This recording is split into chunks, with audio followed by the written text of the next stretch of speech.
Dito, very accommodating sila. At yung mga mayor doon, nakiisa na rin. Alam nila siguro na walang mangyayari sa ganong sitwasyon at walang ibang makakasalba kundi yung armed forces. At anytime ba, sir, parang na-feel mo yung risk ng di ba, Sir Bretonia with Christian versus Brunei na ano yung feeling mo nun, sir? Sabi ko nga hindi nga dapat silang nag-aaway doon. Pero ang deeply rooted yan sa kan kasi, sa political yan kasi yung dapat may malaking responsibilidad dyan to harmonize their people and their own localities, yung mga local officials. Walang ano dyan minsan catalyzer lang tayo nila, pero ang dapat dyan, makristyano ka, iba pang religion ka, dapat yung local officials ang gumagampan ng malaking role para harmonize niya yung mga mamamayan niya. Pero sa akin, matagal na rin ako exposed. 17 years ako sa South. And I have my full respect sa religion sa Islam. And marami akong mga kaibigan na mga Muslim. And even sa Marine Corps, marami ding Marine officer na Muslim. In fact, yung naging battalion commander later on, yung attack doon sa Sarmiento, he is a full-blooded Tausug Lieutenant Colonel. Ganun ang pero I don't know, siguro ma-resolve ito sa higher level. This is a political thing. We cannot do this by using military action alone. This is new dimension na ito ng warfare na kailangan natin na ituloy at pag-isipan ng gusto dahil it's not really winning the war, it's winning the peace. Pag sinabi mong winning the peace, mas malawak because you have to integrate all the stakeholders doon sa area. NGOs, LGUs, the military, the friendly forces, even CAPGOS, and lahat may role dun sa isang area. Hindi yung pagpasok mo doon as military, you impose your sarili mo as military. Ang competency naman kasi natin nung mga araw nagdaan doing a military action alone. Pero dapat ngayon mag-evolve na tayo doon sa paraan na ang bottom line is to protect the people and secure their community. When did you evolve, sir, from a full-blooded warrior to a nation builder, peace builder?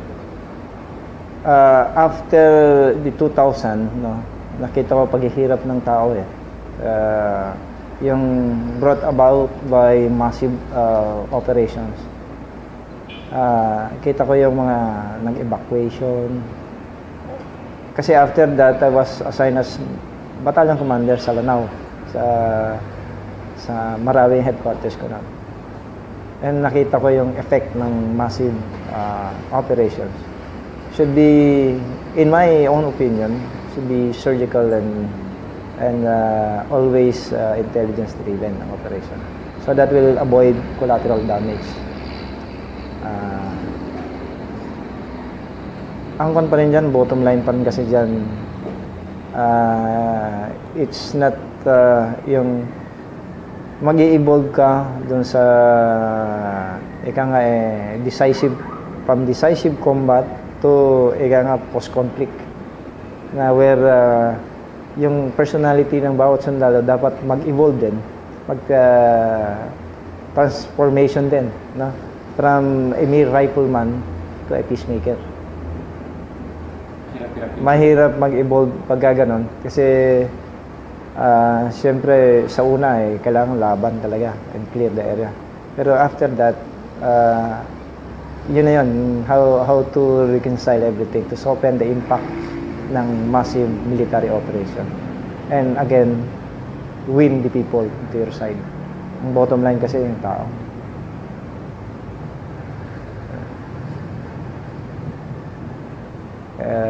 kasi sir nagde-develop. Yun yung project ko sa J3 ngayon sir, yung non-military Yes. parameters. Ganun. Yun yung aking pinapagawa sa akin ngayon sir. May mga, yun yung motto, yung sabi natin na every soldier is a potential peace builder eh. I-connect. May mga ano diyan, may mga sinulat din ako sa mga post-conflict and stability operations. Kasi kuminsan, kung hindi mo ma-handle ng gusto yan, mas marami ka pang magiging casualty sa after a decisive battle have been won. Mag-transformation ka, ayan na, maambos ka na dahil nagiging complacent ka. Tapos hindi ka makakonect sa tao, sa mga local officials. Frustrated din yung tinulungan mo dahil kaya nga andito kayo eh. Kinlear nyo yung area eh. For what? May pinramis kayong ganito, asan na? Hindi tayo makatransition. Ibig sabihin eh, yun ang strategic gap eh. Kaya nga, di ba, may sinasabi sila 80% CMO and 20% operation. Para dun sa security spectrum, it's not only win this. It's yung sabi na 9-inning game, you have to finish. May fighting part, may anong part yan.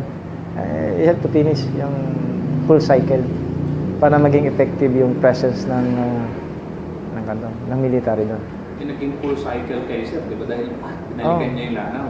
Anong feeling nila sa inyo? Kasi siyempre, yun ang uniforme na lang eh, sir? Anong feeling nila sa inyo sir? Of course, maraming nasaktan doon na gustong gumanti. Kaya nga hindi pa rin maiwasan yung may mga ambus-ambus dyan eh. After 2000. Kaya nga, ang magiging ang sabi nga niya, the most yung number one selling point of the Marines is their patience and discipline of individual soldiers that mirror the honest and benevolent assimilation ng gobyerno. Nung maalala ko na-deploy ako after that, na-deploy ako ng Pikit Pagalungan yung sa Jamuda. Another hot area na naman yun, 2003. Hindi pa nila mabura yung sa isipan na yung nagkagulo, Central Mindanao. And yung Rajamuda yun, yung Pikit na yun, is the birthplace of Hasim Salamat.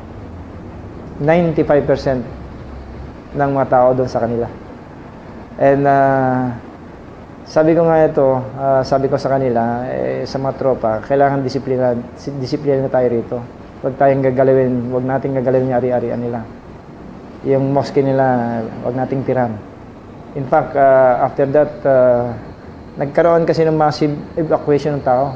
40,000 along Pikit, Cotabato Road.